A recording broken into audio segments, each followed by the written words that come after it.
Hello बच्चों, welcome to being women study. तो जैसा कि आप सभी को पता है, अब बच्चे 9th का एग्ज़ाम दे चुके हैं और 10th में चले गए हैं और आज से हम नई जर्नी का शुरुआत करेंगे, मतलब नई दिशा का। और हर एक टॉपिक को स्टार्टिंग से क्लियर करेंगे ताकि सभी को एक एक टॉपिक समझ में आए। तो हम 1.1 का जो बेसिक है मैथमेटिक्स का, यहाँ पे सबसे पहले मैं बता दूं कि मैथ के अलावा साइंस, सोशल साइंस, नन हिंदी, मैथिली, उर्दू पे भी वर्क किया जाएगा। और आज से आप लोग का जर्नी चालू है, आज यानी कि 5 मार्च, ठीक है। तो अगर आप लोग को एक बार में नहीं समझ में आया तो दोबारा वीडियो को भी देख सकते हैं, और जो बच्चे बैच में हैं उनको बैच में अगर समझ में नहीं आ रहा तो वीडियो देख करके भी अच्छे से समझ सकते हैं, ठीक है। तो हम शुरू करेंगे। जो आज का स्टार्टिंग जर्नी है वो होगा वेलकम टू न्यू क्लास 10, यानी स्वागत तो करो हमारा, क्योंकि अब नया जो है ना 10वीं का बैच वो ऑन हो गया है। और ऑन होने का मतलब है कि अब आप लोग इसका अच्छे से स्वागत कीजिए। अब आपके लिए पढ़ाई बहुत इंपॉर्टेंट है और हमको अच्छे से पढ़ाई पे ही फोकस करना है, ठीक है। हमारे लिए जो सबसे ज्यादा इंपॉर्टेंट होगा अभी से क्या, पढ़ाई। जैसे अगर कोई इंसान 4 महीने का जॉब करता है और वो जॉब में लग जाता है तो उसके लिए क्या इंपॉर्टेंट होता है, वर्क ना, काम ना। उसी तरह मेरा काम क्या है अभी, पढ़ाई। जैसे लोगों के लिए जॉब, वैसे ही हमारे लिए एक पढ़ाई एक जॉब है, ठीक है। तो स्टार्टिंग करते हैं। यहाँ पे पहला जो टॉपिक है प्राकृत संख्याएं, जो कि बेसिक है, जिसको हम लोग इंग्लिश में बोलते हैं नेचुरल नंबर। तो बच्चों, गिनती की वे सभी संख्याएं जो 1 से शुरू होकर अनंत तक जाती हो प्राकृत संख्याएं कहलाएगी। मतलब 1 से शुरू होगा और अनंत। अनंत का मतलब ये कि जिसका अंत ना हो, मतलब 1, 2, 3, 4, 5 लाख करोड़ जितना तक जाए वो सभी संख्याएं क्या कहलाती है, प्राकृत संख्याएं कहलाती है। कोई दिक्कत? चलिए अब आते हैं पूर्ण संख्या किसे कहते हैं, जिसको इंग्लिश में बोला जाता है होल नंबर। तो वे संख्याएं जो शुरू शून्य से होगी और अनंत तक जाएगी, है ना। या ऐसा समझ लीजिए, नेचुरल नंबर में शून्य से शुरू किया जाए और आगे पूरा नेचुरल नंबर लगा देंगे तो वे सभी क्या कहलाएगी, पूर्ण संख्या कहलाएगी। ये देखिए, वे संख्याएं जो शून्य से शुरू हो यानी कि 0 से शुरू हो तथा अनंत तक जाए उसे पूर्ण संख्या कहते हैं। हमने नेचुरल नंबर में ये पढ़ा कि जो संख्याएं 1 से शुरू होगी और अनंत तक जाएगी उसे हम लोग क्या बोलेंगे, प्राकृत संख्याएं। और अगर हम होल नंबर की बात करेंगे यानी पूर्ण संख्याएं, जो 0 से शुरू होगी, 1, 2, 3, 4, 5 ऐसे अनंत तक जाएगी, तो वे संख्याएं क्या कहलाती है, पूर्ण संख्या कहलाती है। किसी को कोई समस्या? अब देखिए, पूर्णांक संख्या क्या है, यानी इंटीजर नंबर क्या होता है। तो शून्य के दाएं तरफ, समझिएगा, यहाँ पे शून्य, शून्य मतलब 0, 0 के दाएं तरफ धनात्मक संख्या, धनात्मक मतलब पॉजिटिव नंबर, है ना, धनात्मक संख्या तथा बाएं तरफ ऋणात्मक बनती है, तो ऐसी संख्या को पूर्णांक संख्या कहते हैं। जैसे बताते हैं हम आपको, एग्जाम्पल के लिए यहां दिया हुआ है -2, -1, तो इधर 0 के बाएं साइड जो है ना क्या है, ऋणात्मक है। ऋणात्मक माइनस मतलब माइनस में है, ठीक है। और दाएं तरफ जो है धनात्मक है यानी कि पॉजिटिव है, ठीक है। हम इसको यहाँ पे थोड़ा अच्छे से समझेंगे। मान लीजिए ये 0 है और 0 के जितना हम उधर भागेंगे, यानी इंटीजर जो नंबर होता है वो था 0, 1, 2, 3, 4, 5, यानी अगर हम दाएं साइड जाएंगे तो पॉजिटिव जाएंगे और उसी तरह बाएं आएंगे तो -1, -2, -3, -4, -5। तो ये जो संख्याएं आपको दिख रही है ना, ये क्या कहलाएगी बच्चों, इंटीजर नंबर यानी के पूर्णांक संख्या। किसी को कोई प्रॉब्लम है इसमें? नहीं है ना। अब देखिए, परिमेय संख्या किसे कहते हैं, यानी रेशनल नंबर। तो इसमें कई बच्चे डायरेक्टली बोलते हैं P/Q के रूप में जिसे लिखा जा सकता हो उसे हम परिमेय संख्या कहेंगे, लेकिन उसके साथ कुछ नियम है। नियम क्या, उसको जरा पढ़ते हैं। P/Q के रूप में लिखने वाली संख्या को परिमेय संख्या माना जाता है जहां Q can not equal to 0, जो कि Q जो है 0 के बराबर में नहीं होगा जहां p तथा q एक पूर्णांक संख्या है। पूर्णांक का मतलब यहां जैसे माइनस का ये, अब मान लीजिए यहां पे √3/1 होगा तो ये परिमेय संख्या नहीं होगी, जबकि ये p/q के रूप में दिख रहा है, बट परिमेय संख्या नहीं होगी क्योंकि इसमें ये क्या है, पूर्णांक संख्या नहीं है। √3 एक पूर्णांक संख्या नहीं है। पूर्णांक संख्या का मतलब यह हुआ कि 2/2, 2/1, ठीक है, -3/4, -4/5, ये सभी संख्याएं क्या है, परिमेय संख्याएं हैं। लेकिन रूट में कुछ ऐसी संख्याएं जो पूर्ण रूप से नहीं कटती हो, वे सभी संख्याएं क्या कहलाती है, अपरिमेय संख्याएं कहलाती है।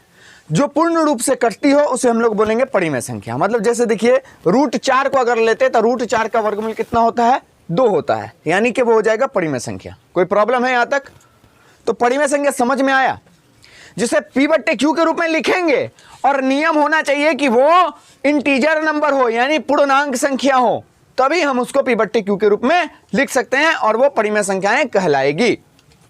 जैसे यहां दिया हुआ है 1 2, अब लोग सर 1 2 ये तो p/q नहीं है, तो देखिए कोई भी संख्या, इसको आज समझ लो बढ़िया से, कोई भी संख्या हो उसके नीचे एक छिपा होता है। समझ में आया कि नहीं आया? हर संख्या के पीछे एक छुपा होता है। जैसे मान लो यहाँ 5 है तो यहाँ क्या है, एक छिपा हुआ है। जैसे मान लो यहाँ 6 है तो यहाँ क्या है, एक छिपा हुआ, तब p/q के रूप में लिख दिया, कोई प्रॉब्लम नहीं है। अब देखिए अपरिमेय संख्या क्या होती है, यानी इरेशनल नंबर। तो वे संख्याएं जो परिमेय ना हो उसे अपरिमेय संख्याएं कहेंगे। तो देखिए ऐसी संख्याएं जो मतलब परिमेय नहीं होगा, सीधा यहां पे तो क्लियर है भाई, जो परिमेय संख्याएं नहीं होगी वे सभी अपरिमेय संख्याएं कहलाएगी। समझ में आ रहा बात? चलिए अगला क्वेश्चन है, सॉरी अगला स्टार है, वास्तविक संख्या क्या है, यानी व्हाट इज रियल नंबर। तो परिमेय संख्या और अपरिमेय संख्या के संग्रह को वास्तविक संख्या कहते हैं, जिसमें परिमेय भी हो और अपरिमेय भी हो। समझ में आ रहा? संग्रह का मतलब क्या, एक ग्रुप, एक समूह बन जाना। मतलब मान लो 2/3, 3, 4, √3, √5, तो इसमें ये परिमेय है, परिमेय है, परिमेय है, अपरिमेय है, अपरिमेय है, यानी संग्रह बन गया। और ऐसे बहुत सारी संख्याएं जिसमें परिमेय और अपरिमेय का मिलावट हो, यानी मिश्रण हो, या उसका संग्रह बने, वो सभी क्या कहलाते हैं, वास्तविक संख्या कहलाती है, यानी कि रियल नंबर कहलाती है। कोई प्रॉब्लम है? अब आते हैं हम अभाज्य संख्या किसे कहते हैं। तो जो खुद तथा किसी एक संख्या के अलावा किसी दूसरे संख्या से विभाजित ना हो उसे अभाज्य संख्या कहते हैं। यानी ऐसा समझ लीजिए जैसे कि एग्जाम्पल में एक 2 मान लो, ठीक है, 3 4 तो हो जाएगा, 5 7 ऐसे है। यहाँ पे एग्जाम्पल नहीं दिया हुआ क्या? नहीं दिए हैं। अभाज्य संख्या यहाँ दिया हुआ है 2 3 5 7 11 और डॉट डॉट डॉट इन्फिनिटी में, यानी अनंत तक। उसका आपको उदाहरण वहां पे दिया हुआ है, ठीक है, देख लीजिएगा। अब आते हैं हम लोग भाज्य संख्या क्या है। तो कितना आदमी बोलता है पहले भाज्य होना चाहिए फिर अभाज्य होना चाहिए, लेकिन पहले अभाज्य दे करके तब भाज्य देंगे, जिसको हम लोग कंपोजिट नंबर बोलते हैं। तो वे संख्याएं जो खुद के अलावा 2 या 2 से अधिक संख्याओं से विभाजित हो भाज्य संख्या कहलाती है। ठीक है बच्चों, तो जैसे कि 4 6 8 9 10 डॉट डॉट डॉट अनंत तक जाइए, ये सभी संख्याएं क्या है, भाज्य संख्या। इतना समझ लिए कि जो जोड़ा वाला जितनी भी संख्याएं हैं ना, ज्यादातर 2 को छोड़ के वे सभी भाज्य संख्या हैं। 2 को छोड़ के जोड़ा में जितनी भी संख्याएं वे सभी भाज्य संख्याएं हैं, लेकिन कुछ बेजोड़ा भी आपको भाज्य संख्या में आता है, जैसे कि 9 है ना। तो इस तरह से आप इसको समझ सकते हैं, आपको एग्जाम्पल भी दिया हुआ है। अब आते हैं हम मेन टॉपिक पे। तो अब हम आते हैं मैथमेटिक्स यानी 1.1 का जो मेन टॉपिक है, यूक्लिड विभाजन एल्गोरिथम का कुछ फॉर्मूला है जिसको हम समझेंगे बढ़िया तरीके से। यहाँ a बराबर BQ प्लस R दिया हुआ है, ठीक है। तो a बराबर BQ के बीच में कुछ नहीं दिख रहा है। तो बच्चों एक चीज याद रखिएगा, जब किसी संख्या के बीच में या किसी अंक के बीच में आपको कोई चीज़ नहीं दिखे, ना प्लस दिखे, माइनस दिखे, ना भाग दिखे, तो हमको समझना होगा वो गुना में है। समझ में आ रहा बात? जब इस प्रकार की संख्याएं दिखेगी तो हम समझेंगे गुना में है, मतलब कि हम ऐसा लिख सकते हैं, इसको ऐसा भी लिख सकते हैं, a बराबर b गुने q प्लस r। अब आया समझ में? क्योंकि b और q के बीच में क्या है? गुना है, कोई प्रॉब्लम नहीं। तो a वो होता है, यहां पे इसको बढ़िया से हम अपने भाषा में समझाने का कोशिश किए हैं ताकि आपको अपने भाषा में ही समझ में आए, ठीक है।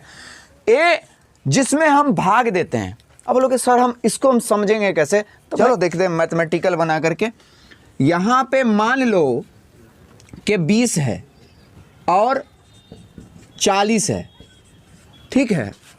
तो सबसे पहले हमको इसमें से बड़ा वाला अंक उठाना है। तो बड़ा वाला अंक कौन है इसमें? 40। हम यहां लिखेंगे 40 और इसमें किससे? 20 से भाग देंगे। 20 इकाई, सॉरी 20 दूना 40, सीधे कट गया। अब जरा इसको समझिए, यहां जो जिसमें हमने भाग दिया है, क्या बोले? ए वो है जिसमें हम भाग देते थे, किसमें भाग दिए? 40 में ना। तो भाई ये हो गया मेरा ए, क्लियर। बी वह है जिसमें हम भाग, जिससे, सॉरी बी वह होता है जिससे हम भाग देते, जिससे हम भाग देते, किससे दे रहे हैं? 20 से ना। तो भाई बी हो गया। समझ में आ रहा बात? क्यू वह है जो जितनी बार भाग लगता है, तो भाई कितनी बार लगा? 2 बार ना, तो क्यू, ठीक है। और आर वह है जो शेषफल बचता है, तो शेषफल क्या बचा मेरा? 0, ठीक है। अब आपको समझ में आ गया होगा बढ़िया तरीके से कि a बराबर बी क्यू प्लस आर का मतलब क्या है, ठीक है। और जब हम ग्राफिकल अगर इसको बढ़िया से समझ लेते हैं तो हम आराम से इस फॉर्मूला पे पुट कर सकते हैं। अब लोग सर इस फॉर्मूले का यूज कैसे होगा, तो हम बताते हैं। यहां पे आपको एक फॉर्मूला हम दे देते हैं, a बराबर बी क्यू प्लस आर। अब वैल्यू पुट कीजिए। a का मान कितना है? यहां a का मान 40 बराबर b का मान 20 गुने q का मान 2 प्लस r का मान 0। कुछ नहीं बचा ना, कट गया तो 0। तो आपका HCF यहां पे कितना होगा? जिससे कटता है, यानी 20। HCF बराबर क्या हो गया? 20। समझ में आया? तो इस तरह से ये आपका बेसिक क्लास था। यानी हम समझ रहे हैं इससे कि A वह होता है जिसमें हम भाग देते हैं, B वह होता है जिससे हम भाग देते हैं, Q वह होता है जितनी बार भाग लगता है, और R वह होता है जो शेषफल बचता है, ठीक है। अब हम कुछ इस पे एग्जाम्पल देंगे जो कि आपको और भी अच्छे से इसको समझना है, ठीक है। क्योंकि ये टॉपिक आपको बोर्ड एग्जाम में पूछेगा ही, 100% पूछता है और पूछेगा ही।